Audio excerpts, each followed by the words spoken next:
Assalamualaikum warahmatullahi wabarakatuh.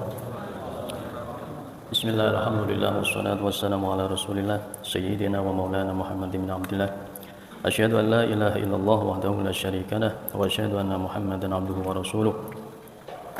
Allahumma salli ala Sayyidina Muhammad wa ala ali Sayyidina Muhammad. Subhanaka la ilma lana illa ma 'allamtana innaka antal alimul hakim. Ma'asyiral muslimin rahimakumullah. Diceritakan dalam satu riwayat hadis yang sahih yang diriwayatkan oleh sahabat Anas. Suatu ketika Rasulullah Shallallahu Alaihi Wasallam keluar berjalan, bertemu dengan seorang perempuan yang sedang menangis di kuburan. Bukan kuntilanak ya, tapi beneran manusia. Jadi menangis. Rasulullah tahu ya, perempuan ini menangis karena anaknya yang masih kecil meninggal dunia. Kemudian dikatakan, kamu sabar saja. Tapi jawaban perempuan tersebut, ilaika anni fa innaka lam tusib bi musibati wa lam ta'rifu. Kamu menjauh saja, pergi dari saya. Kamu nggak tahu apa yang saya rasakan. Dia nggak kenal sama Rasulullah, perempuan ini. Kemudian dikatakan seperti itu, Rasulullah langsung pulang. Karena Rasulullah yang memaklumi, ini perempuan ditinggal anaknya yang masih kecil menangis, ya dimaklumi oleh Rasulullah. Kemudian ada salah seorang sahabat memberitahu, tahu nggak kamu itu? Tadi yang berbicara itu adalah Rasulullah Shallallahu Alaihi Wasallam. Kaget perempuan ini, nyusul ke rumahnya Rasulullah Shallallahu Alaihi Wasallam. Kenapa menyampaikannya bahwa itu yang berbicara tadi adalah Rasulullah? Kok nggak pas ada Rasulullah? Jadi akhlaknya Rasulullah itu nggak mau melihat orang itu malu di depan Rasulullah. Itu sangat dijaga betul oleh Rasulullah Shallallahu Alaihi Wasallam. Kalau ada sahabat yang di situ bertemu dengan Rasulullah, kok rasanya dia mau malu, maka Rasulullah dengan berbagai cara membuat bagaimana agar sahabat ini nggak malu. Itu adalah Rasulullah Shallallahu Alaihi Wasallam, luar biasa. Sesampainya di rumahnya Rasulullah, ya Rasulullah, saya tidak tahu kalau tadi yang berbicara adalah Anda, bahwa Anda adalah Rasulullah Shallallahu Alaihi Wasallam. Kemudian Rasulullah mengatakan, innamas sabru inda sadmatil ula. Bahwasanya kesabaran itu letaknya di awal pertama terkena musibah itu sabar. Ma'asyiral muslimin rahimakumullah. Dalam kehidupan ini tidak mungkin kita hidup itu lurus-lurus saja. Namanya hidup di dunia ada siang, ada malam. Ada enak, ada nggak enak. Ada nikmat, ada sengsara. Ada keberhasilan, ada kegagalan. Itu sudah warna dunia itu seperti itu. Kalau kita itu maunya kan hidup enak terus ya. Sehat terus nggak pernah sakit. Makan terus nggak pernah lapar. Duit ada terus, pekerjaan lancar terus. Pokoknya manusia itu nalurinya yang diinginkan itu hidup itu penuh dengan kenikmatan, kemudahan-kemudahan. Nah, itu semua orang menginginkan seperti itu. Akan tetapi sadarilah bahwasanya itu tidak akan pernah kita temukan hidup di dunia seperti itu. Dunia itu memang ada enak, ada nggak enak, itu sudah warnanya dunia seperti itu. Kita umatnya Rasulullah Shallallahu Alaihi Wasallam dibimbing, dididik oleh Rasulullah untuk menjadi umat yang kuat mentalnya. Tabah, sabar di dalam menghadapi semua berbagai macam permasalahan-permasalahan kehidupan dunia. Ketahuilah bahwasanya sabar itu juga ibadah. Sabar itu ibadah. Wasta'inu bis-sabri was-shalah wa innaha lakabiratun illa 'alal khashiin. Selalulah tetap minta tolong kepada Allah dalam situasi apapun. Minta tolong dengan selalu bersabar dan tetap beribadah kepada Allah Subhanahu wa taala. Jangan di saat kita itu sudah beribadah, sudah taat, diuji sedikit langsung ngambek.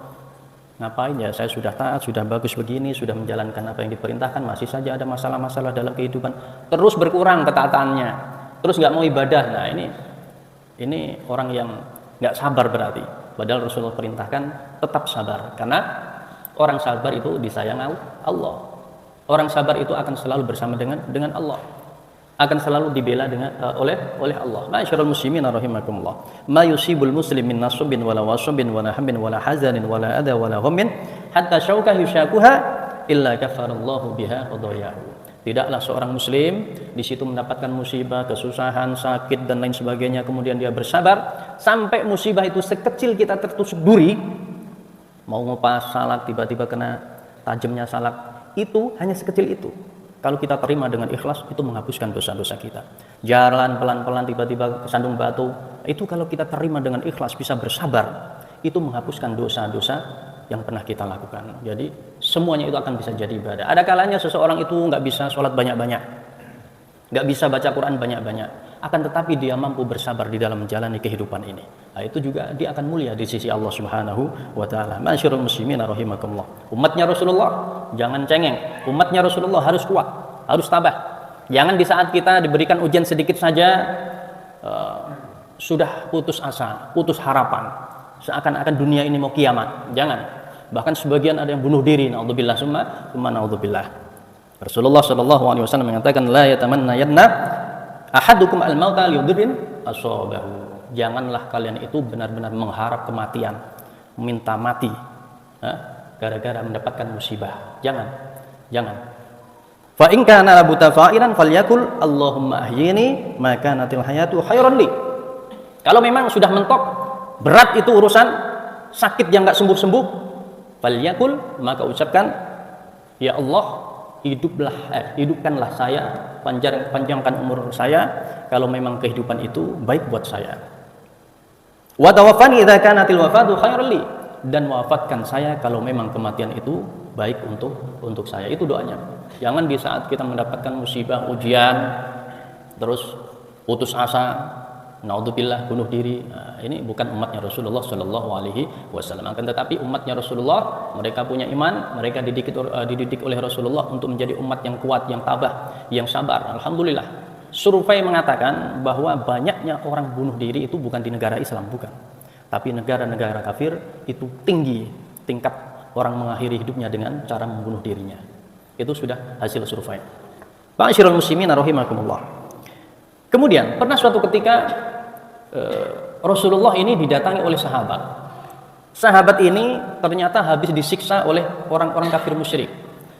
Mereka mengadu pada Rasulullah, ya Rasulullah, ala tastaghfiru lana, ala tad'u lana. Wahai Rasulullah, apakah engkau tidak minta tolong kepada Allah untuk kami? Apakah engkau tidak berdoa kepada Allah untuk kami? Kemudian dijawab oleh Rasulullah Shallallahu Alaihi Wasallam, cobaan kalian itu belum ada apa-apanya dibandingkan umat-umat terdahulu. Umat-umat terdahulu, umatnya nabi-nabi terdahulu itu, mereka ada yang ditanam di kubur hidup-hidup. Mereka ada yang digergaji dari kepalanya sampai terbelah dua. Mereka ada yang disisir dengan menggunakan sisir besi, yang kulitnya kepalanya itu dipelupas dengan sisir tersebut. Itu kata Rasulullah Shallallahu Alaihi Wasallam. Jadi cobaan umatnya Rasulullah ini adalah paling ringan. Ini keistimewaan umatnya Rasulullah Shallallahu Alaihi Wasallam. Kita alhamdulillah jadi umatnya Rasulullah. Cobaannya tidak seberat umat-umat terdahulu. Umat-umat terdahulu itu sangat-sangat berat. Dikubur hidup-hidup, digergaji, dibelah jadi dua, disisir pakai sisir besi, ada yang direbus di minyak, macam-macam siksaannya. Naudzubillah summa naudzubillah. Alhamdulillah kita bersyukur menjadi umatnya Rasulullah yang cobaannya tidak seberat mereka. Jadi seberat apapun cobaan yang kita terima, ujian yang kita terima, tetap sabar dan tabah dan jangan mudah ngambek. Terutama jadi dai, ustadz yang mudah ngambek. Kalau ustadznya mudah ngambek ini, masyarakatnya ini bisa kacau. Jadi pengurus masjid juga jangan mudah putus asa, mudah ngambek. Pengurus masjid itu ya berat, nggak digaji, masih aja dibicarakan yang tidak baik. Nah, pengurus masjid ini kan melayani umat, jadi bermacam-macam keinginan umat itu begini. Nah, ini harus lebar, dadanya ini harus legowo, sabarnya ini harus benar-benar luas. Pengurus masjid nggak sabarnya luas, buyar itu jamaah. Jadi seberat apapun, layani umat dengan pelayanan yang terbaik. Kita itu niatnya untuk menyenangkan Allah, niatnya itu menyenangkan Rasulullah, niatnya itu melayani umat. Umatnya Rasulullah ini adalah umat yang paling dicintai oleh Nabi Muhammad SAW. Bagaimana kiranya? Coba bayangkan, kita melayani orang-orang yang di situ dicintai oleh Rasulullah SAW. Tentunya kita akan mendapatkan cinta dari baginda Nabi Muhammad SAW. Itu aja niatnya. Niat menyenangkan Allah, niat menyenangkan Rasulullah dengan cara melayani umatnya Rasulullah. Demikian, semoga bermanfaat. Mohon maaf, walaupun minkum. Wassalamualaikum warahmatullahi wabarakatuh.